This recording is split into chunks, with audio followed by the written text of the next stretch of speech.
Hi guys, I'm back to read you a story. Today's story is one of my favorites, The Story of Ferdinand. I feel like I've read this to you before, but it's such a good book. It's by Monroe Leaf, and the drawings are by Robert Lawson.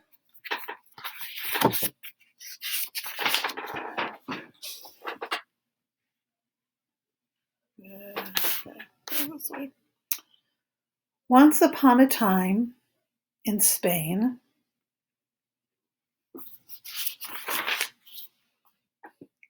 there was a little bull, and his name was Ferdinand. All the other bulls he lived with would run and jump and butt their heads together, but not Ferdinand. Whoops. But not Ferdinand. I got ahead of myself. He liked to sit just quietly and smell the flowers. Oh, he's so cute. He had a favorite spot in the pasture under a cork tree.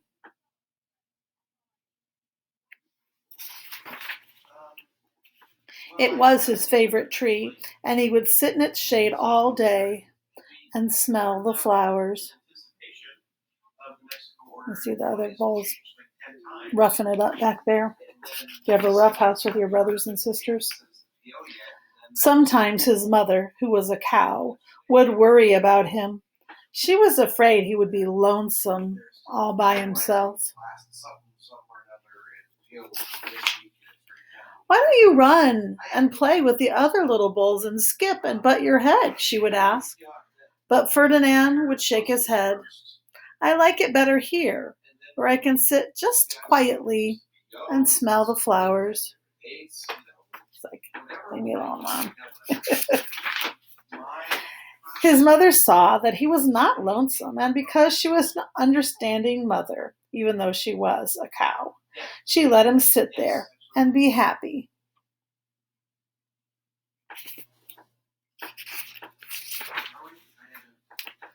As years went by, Ferdinand grew and grew until he was very big and strong.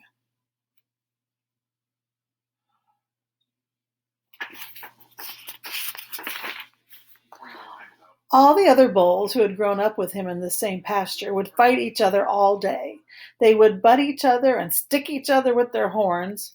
What they wanted most of all was to be picked to fight at the bullfights in Madrid. You think they're reading that sign? Maybe. But not Ferdinand. He liked to sit just quietly under the cork tree and smell the flowers. One day, 5 men came in very funny hats to pick the biggest, fastest, roughest bull to fight in the bullfights in Madrid.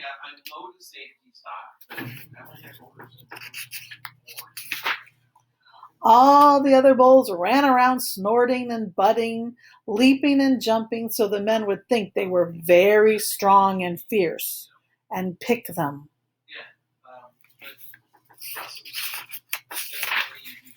Ferdinand knew that they wouldn't pick him, and he didn't care. So he went out to his favorite cork tree to sit down.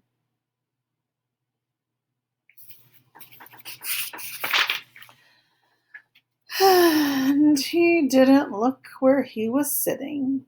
And instead of sitting on the nice cool grass in the shade, he sat on a bumblebee.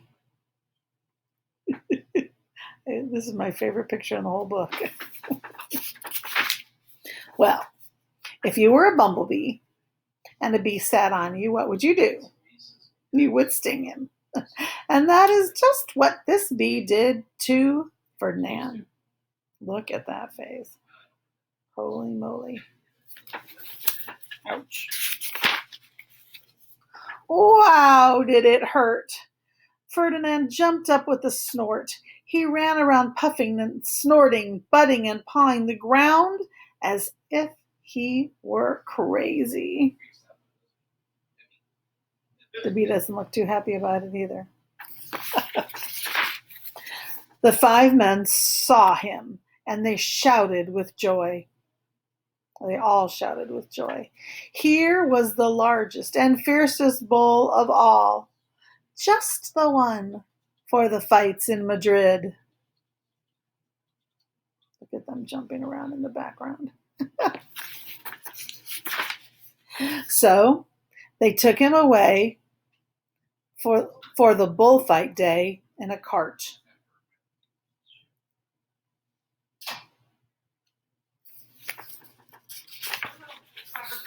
What a day it was!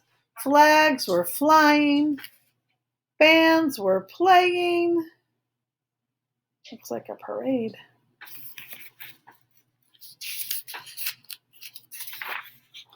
And all the lovely ladies had flowers in their hair.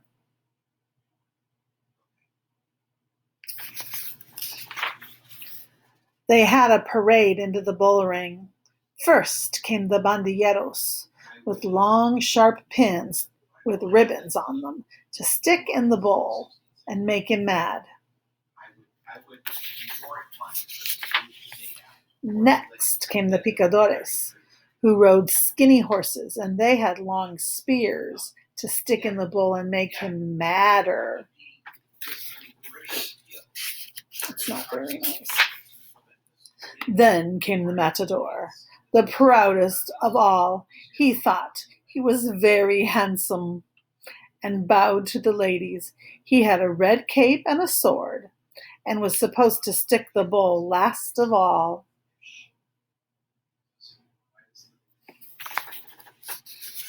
It's a very fancy outfit. Then came the bull. And you know who that was, don't you? Ferdinand. They called him Ferdinand the Fierce. And all the bandilleros were afraid of him. And the picadores were afraid of him. And the matador was scared stiff. Get him sweating.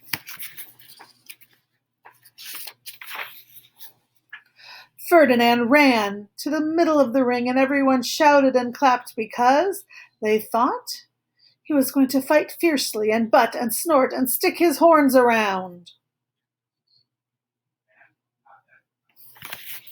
I think we know better. But not Ferdinand. When he got to the middle of the ring, he saw the flowers in all the lovely ladies' hair, and he just sat down quietly and smelled.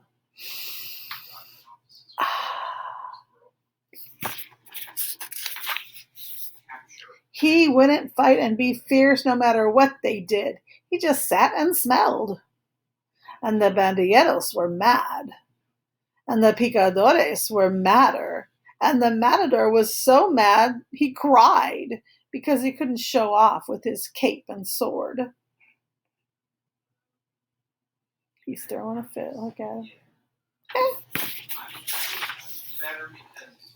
So they had to take Ferdinand home, which is good because that's where he belongs anyway.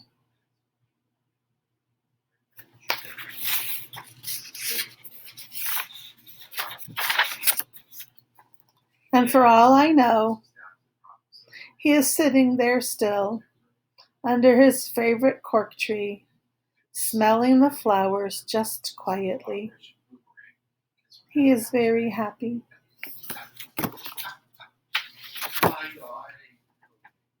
The end. I really like that story. I like how Ferdinand decided just to do his own thing even when everybody else was doing something else. He knew what he liked and he just did it. That's a good quality for people and bulls to have. All right, my friends, have a wonderful rest of the day. I'm not going to do a live today, so I'll do one tomorrow and probably Thursday too. But I have lots of meetings this afternoon, so I won't have a chance to do it. Have a fabulous day today. Get outside and play in the sunshine even though it's cold. See you tomorrow. Bye.